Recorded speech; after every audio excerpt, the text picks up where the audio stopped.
Halo 2 is now back online using the Insignia service. I have a number of variations of Halo 2 in my collection, which includes the limited collector's edition steelbook, the multiplayer map pack and the Halo triple pack. For many years people have been using X-Link Kai to play Halo 2 online, but now it's also available on Insignia. Insignia is a replacement service for the Xbox Live servers, which got shut down, so they're going to try and bring back all the Xbox Live games, whether it just be leaderboard or online play. Some of the games that are already on there are 13, Unreal Championship, Counter-Strike, to name a few. The Insignia website is a great way to find out who's online and what games they are playing. So how to connect your Xbox online to these Insignia servers? Well, all you need to do is check out the link in the description. It did help us get our Xbox original back online. Back in the day, we created a clan called UK Rockers and we took part in ladder and tournament matches on clan base, enemy down, game battles, to name a few. I was there for the midnight launch of Halo 2. The shop doesn't exist, but you can kind of imagine what it would look like. We've been helping the Insignia team test Halo 2 and it's great it's now available for the public to try for themselves. Whether it be jumping on game types at certain times of the day, testing out map packs, or just being there to test out how the servers run. So before we get started, your Xbox must be able to connect to the Insignia servers. Use the details in the description below to help you for that one.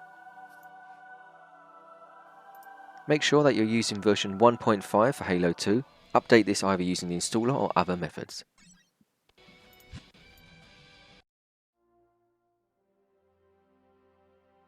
Once updated, sign into your Xbox Live gamertag. And there you are signed in to Halo 2 using Insignia. You also want to download all the content download, which is map packs. This can be found through the main menu side when you log on Xbox Live. Download each of them, even if you've got them already, just so when you're going online there's no issues with matchmaking, different play types and some maps not being there for when you play online. So here we are on the Halo 2 public beta launch. You're going to see some different maps, different game types, different players from all over the world, different viewpoints from myself and RockerJarvis. We're also going to hear from the community as well, people sharing their memories of Halo 2 from back in the day and also talking about how it is playing Halo 2 again after all these years. In my opinion, Halo 2 was and still is the best online experience for the original Xbox. So many other great games are also online using Insignia, such as Ghost Recon, Return to Castle Wolfenstein, Counter-Strike, to name a few. Wow, 20 years and I've seen this big team battle with all these players online ready to play some Halo 2. And what a map to start it off, the flagship map, the red versus blue style map here with calculation on multi-bomb.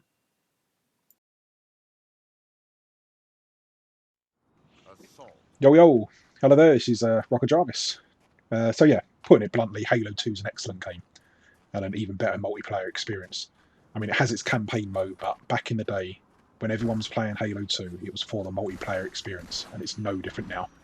I'll just run through a few, what Halo 2 online experience consists of, because you may not actually know. So Halo 2 has the varying game modes, including the likes of free-for-all game types or classic team-based game types. You can set these up to be time-based or point-based, score-based even. Halo 2's equivalent of the likes of Deathmatch or Team Deathmatch is called Slayer and Team Slayer. You've got a control-type game called King of the Hill, which is a lot of fun as well. You've got to control a part or various parts of the map for a certain amount of time. You can do that as on your own, so Ollie style or with a team, and it's a lot of fun. And that's just to name a few of the ones that they offer. A big part of the online experience on Halo 2 was actually playlists, which were a little bit different to your normal game types, and even a little bit different to what you get these days on current games. You can either go it alone or invite some friends to your party and select a main playlist game mode you want, and then you'll join a server that relates to that playlist type. And then it'll have different aspects of that game mode within the playlist. So you personally, you're not selecting what specific map you want or what specific, say, weapons you want. You can select maybe a Slayer playlist or a Team Slayer playlist, and you'll be thrown into a corresponding game that relates to that game type. So you might get snipers only or plasma swords only. It might be a team oddball with just shotguns, and it can vary the games that are created. It can be a lot of fun. I mean, one of the playlists that we like the best, Big Team Battle. It's a preference of ours, and it's a staple for every long time, and hopefully new now Halo 2 player.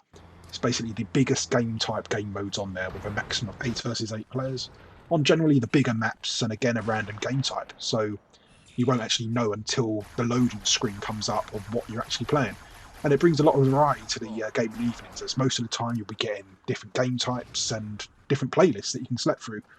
Of course, you can also select custom rooms, private parties, select your own rules and map, game types, team amounts, 3 teams of 4, different colours, etc. It's a lot of fun. It's well worth playing custom as well as getting your playlist going on as well. There's something so simplistic about playing Halo 2 even to this day that I feel that you don't get with many of today's games. And that's not a dig at the current games, of course, because there's many that I love to play now. Not as many. I don't play as much, but especially not first-person shooters, but Halo 2 is something different. I mean, Halo 2 was released in 2004, November 2004. It's nearly 20 years ago. I mean, we're currently March 2024, and it still shows you how in high regards Halo 2 is held at. I mean, when the Insignia services were announced around 2 years ago and sort of was in its beta service in its infancy, everyone and their dog were clamouring for news as to when Halo 2 will be added to the service. I mean, look at numbers on Friday the 15th when the beta went live at 8 PM UK time.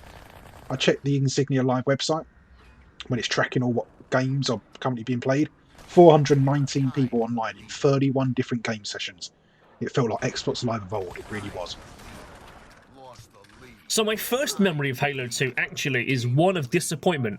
And if you were there on day one, like November 2004, you wanted to continue the Master Chief's adventure of find out what's happening in the world of Halo.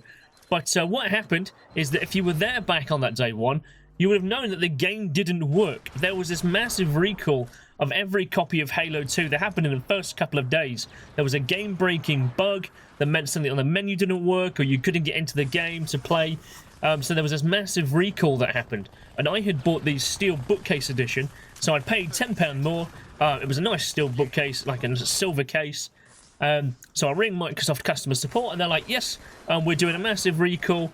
We'll send packaging to your house, put it in the case, and then send it off to us, and you'll get the game straight back within a couple of days, maybe 48 hours to 78 hours. And I asked him specifically, do I need to send the whole package or just the disc? And the guy says, no, put it all in the case, put it all in there, and then you'll get the game back very quickly. And I'm like, okay, cool. So I packaged it all up. I got there. It was like a VHS-style box that came, so definitely the size of the case. Put the case in, sent it back. When I got the game back from Microsoft, I just got the disc. So I ring them up and I'm like, hey, what happened to my steel bookcase edition? And they're like, oh, no, we just asked you to send the disc. Here, this is the website. No, it just says send the disc. Well, that's not what the guy said on the phone. So my first memory of Halo 2 actually is not being with the case that I'd spent £10 more on. People who grew up in the early 2000s at an age of when online multiplayer was at the forefront of console gaming, especially the Xbox Live brand as a whole to the mainstream, will remember playing the likes of Halo 2. I mean, I know for example, the Dreamcast was online and still is. You can check out other ItsMuchMore videos. But this era of the early 2000s was also a time when broadband itself, at least in the UK, was getting quicker and better priced and more available to the country as a whole. So you're no more stuck on 56k dial-up. We can jump straight to 256k, 512k, 1 megabyte internet speeds. Yeah, I know people now with 500 megabyte or 1 gigabyte internet won't remember the download weights that we used to have, the connections issues we had. Well, anyway. Gameplay, game types, maps available, they're all ingrained in our memories on Halo. I mean, I could run through a few now. Slayer, Team Slayer, Oddball, Big Team Battle, Beaver Creek, Zanzibar, Lockout, Coagulation, Ivory Tower, Containment. I bet if you played them back then, memories of a better time are floating in your minds right now. I mean, the maps, they were so well made back then. I mean, different levels of different maps with set locations of weapons that everyone had their favourite spot to run to. I mean, elements of what Halo 2 did back then, the particular combat, the online game modes, the totting up of kill streaks, the game stats and whatnot, they use so much this day and age in games. I mean, I'm not saying that shouting the likes of you triumph, double kill, triple kill, kill-tacular, killing spree, running right, rampage was first used in Halo 2. That's not the case. I mean, got Unreal Championship on Xbox anyway. They'd like to have a word, but I mean, how this was displayed when you were playing the game, the medals and the icons popping up, depending on how good you were, it was like a little boost of dopamine to the player. And certainly saying you can have a laugh with people you're playing against, or even with your own teammates and whatnot. See who's the best person, especially in open voice chats. It was a lot of fun. The game itself, I wanted to experience the world now of Halo that was now expanded. I'd bought a couple of books by that point, so I kind of knew a bit about the background of Halo, the universe that perhaps we hadn't seen in the game yet, and I wanted to see like the Arbiter. I wanted to understand the kind of religious importance the Covenant have, and are we going to find another Halo? Halo's been destroyed. What's going to happen? So there really was this kind of wonder about the game. We knew Bungie threw in loads of secrets as well. They added the skulls and so on that were hidden throughout the game. So the idea to sink your teeth into Halo was going to be wonderful. And I can remember like the first opening level where you're on the space station and you can see all the... It was the first time you saw any of the other ships from the Earth Navy, as it were, getting destroyed outside, these mines going off. It was a thrill ride for sure. You now had dual weapons, so you can have like 2 plasma rifles, you can have dual pistols, and that was a gameplay mechanic certainly of the time, was the dual wield, so you could have like the pistol and the laser shooter, but you can only carry the battle rifle. And I think actually that was the first inclusion of the battle rifle, wasn't it? Halo 2 was. And the precision shooting. Oh, amazing.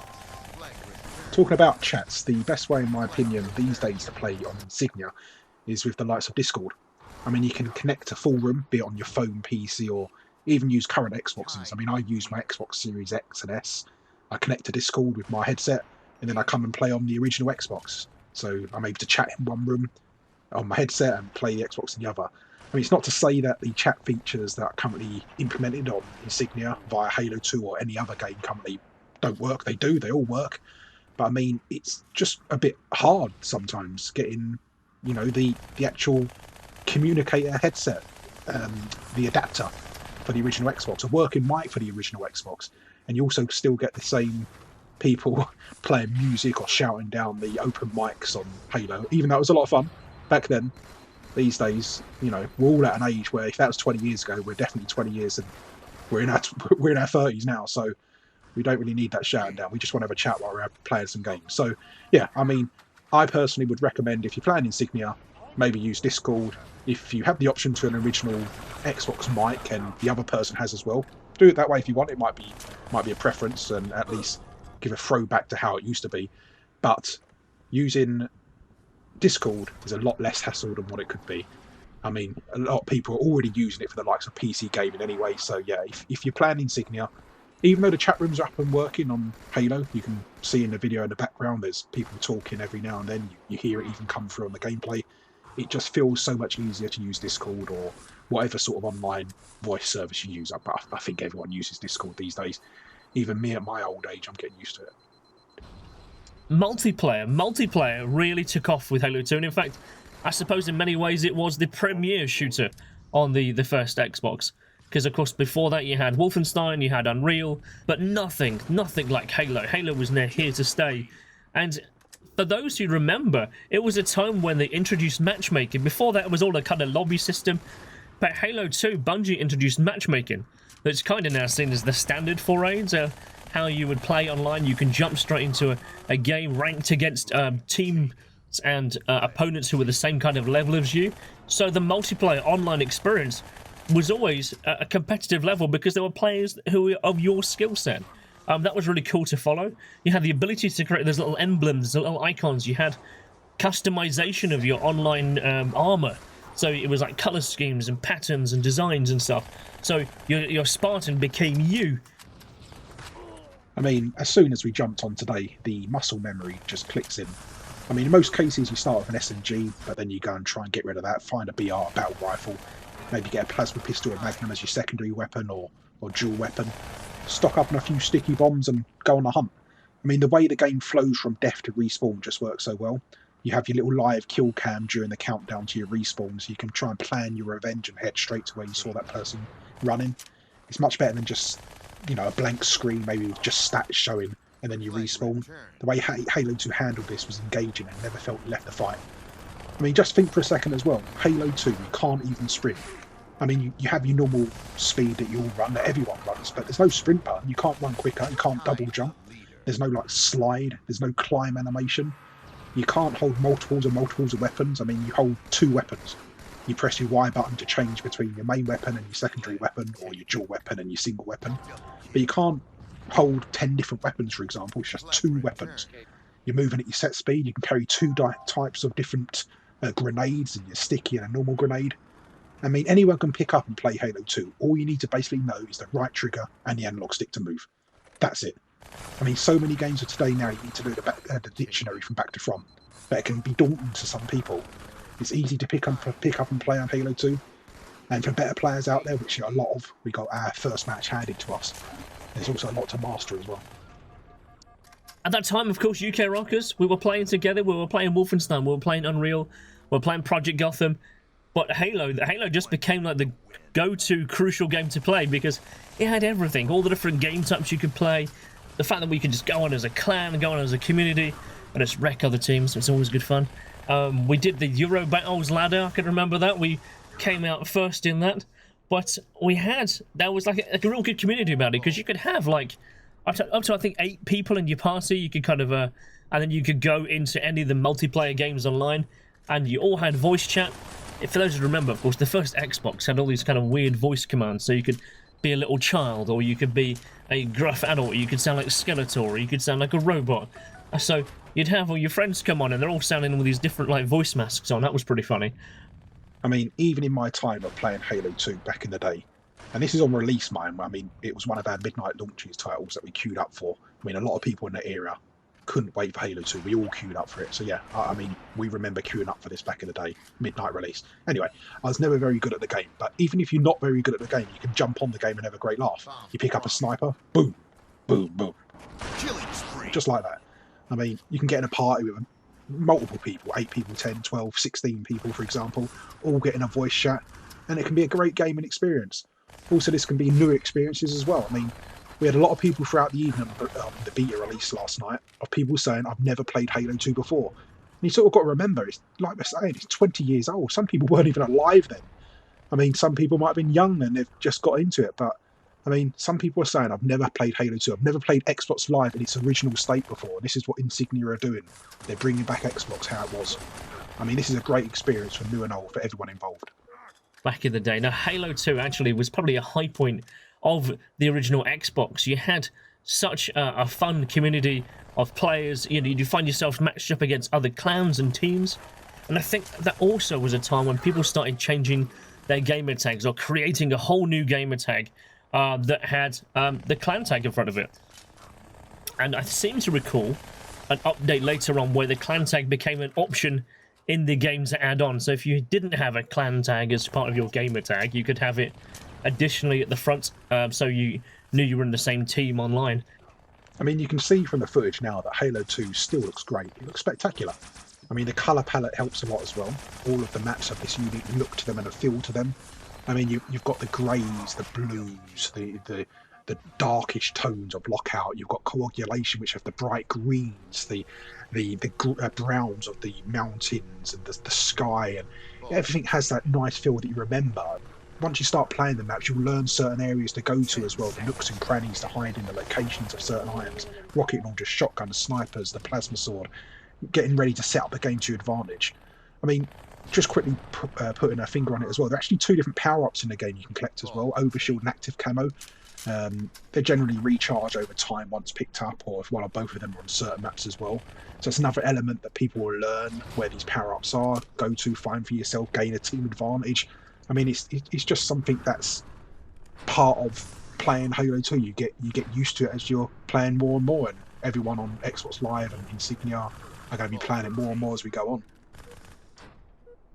Halo 2 really was a beautiful game to behold as well. I mean, there was the whole like the graphic, the aesthetic, the sounds are absolutely beautiful. The Halo 2 soundtrack still stands up today as being one of the best space opera thematical scores that you could ever come to listen to, and it's still listenable today because there really was such a variety of music in the game. There was everything from, you know, subtle notes to hearing the most powerful kind of rock riffs, especially when you hit that last battle. Just another quick note, we're currently running this on original Xbox hardware. I mean, I know a lot of people are using emulators on the PC, which is fine, but I mean, the footage that you're looking at, in my point of view, RockerJarvis, and DreamcastUK's point of view, there might be a few other people, but we're running original Xbox hardware, and it still looks fantastic. It plays fantastic, and there's a reason why it's lauded as one of the best games Xbox ever released, or ever released on Xbox. I mean, if you've got a chance, I would certainly recommend you getting your Xboxes sorted out, getting the PC, if you're going to use an emulator, sorted out to play the Insignia services.